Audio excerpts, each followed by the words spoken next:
Fire in the South Peninsula has caused immense damage, but it can't just be seen as an outright destructive force. Fire plays an instrumental role in maintaining the endemic-rich fynbos shrublands. And to tell us a little bit more about just what good and, in places, bad impact a blaze like this can have, we're joined in the studio by environmentalist Jonathan Hall. Good morning, Jonathan. Thanks for joining us. Thank you. Now, the pictures look very dramatic and of course, it causes mass hysteria in a way. But for the flora in the area, this fire is very good news, isn't it? It is good news. I mean, fynbos is, it depends on the frequency of fire, essentially, to determine whether it's good or bad news. But a fire like this, fynbos as a vegetation type, is both fire adapted and fire dependent.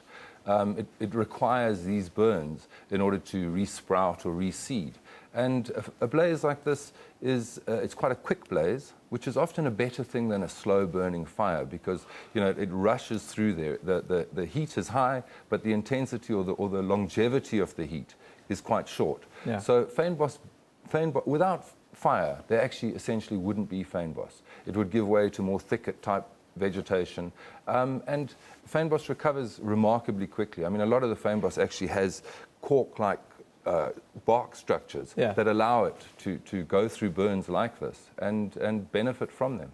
If you look at the landscape, the quality of the soil is also quite poor, and I would think the fire, once it burns, it really refreshes the soil, doesn't it? Absolutely, absolutely. It releases all sorts of things. I mean, there's some species there that actually require fire or smoke in order to flower, that kind of thing. So it puts nutrients back into the soil. Yeah, and it's essentially, it's not, it looks very dramatic, but it isn't catastrophic.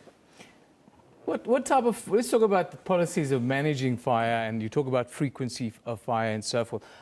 What type of fire management policies do we have here in South Africa? If we don't have, is it something that we need to look at a little bit more intensely, or would that be hysterical straight after a fire like this? Well, I think South Africa has good fire management policies, and Cape Town, because of their frequency of fires in the fynbos, have excellent fire management policies. And essentially, in a fire management policy, you've prioritized certain things, and the first priority is obviously human life and protecting your firemen.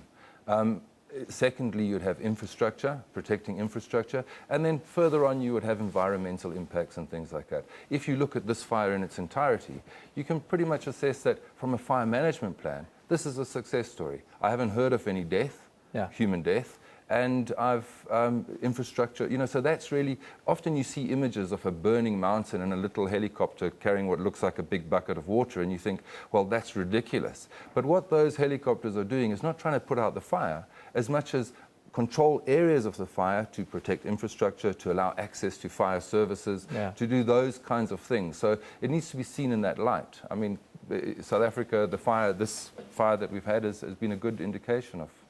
The bad news, though, of a fire like this, apart from losing infrastructure and burning down structures, as we see on screen now, the bad news is really for the fauna, which is the animal life and the wildlife we have in on the peninsula, which would be quite sensitive, I would think. Strangely enough, I mean, you look at fires and you look at the impact it has on some of the species that occur there. I mean, tortoises occur in fynbos and have been there for millennia. So this is not a new problem for them.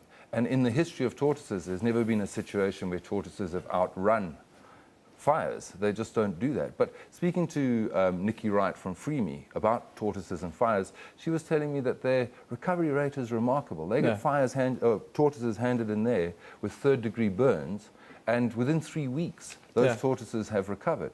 So, those kind of species manage these fires. I mean, there's still tortoises, obviously, that perish. But what you also find with fires like this is usually behind the fire, walking through that ash, are white storks or hornbills on the Highveld, looking for those little charred remains and providing a valuable food source to all sorts of species. And in front of the fire, you often get concentrations of predatory birds or owls at night that are hunting mice and voles and things like that are running across the road. So there's, it's like everything. There's benefits and there's costs. I want you to look at a picture that we found on social media. Some people say it's a fake picture, but it's a weasel being flown out of the scenario. I've seen this picture. This picture's been rocking around. What do you think of this picture? Is it a fake picture or is it the real thing? You know, I mean, my initial thing was I didn't think that it was a real picture, but I've heard from people that it is, and let's work on the premise that it is.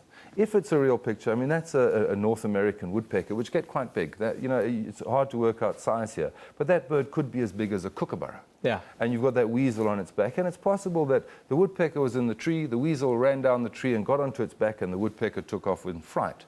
But what you do need to know is that is, I would imagine, from a two species involvement, that is not a lift club happening. That's going to end in tears. That weasel is hanging on for dear life because he's now airborne, and that woodpecker is flying away trying to get rid of the thing on its back. So that's not where are you going, can I help? It's not a Noordhoek community in peril scenario. Not at all. That has recipe for disaster written all over it. Yeah. Written all over it. Well, it is a fantastic picture that we found, and it's a picture that's been doing the rounds. But quite often, animals are much more intelligent than what we'd like to give them credit for. Jonathan, thank you for joining us today and giving us your unique insights into what has not always been a bad thing, the fire in Cape Town, although, you know, Cape Townians, very little happens there. So when something like this happens, I'm sure they get excited. I'm sure they get excited. Anyhow, thanks for joining us. Thanks for having me. I'm from Cape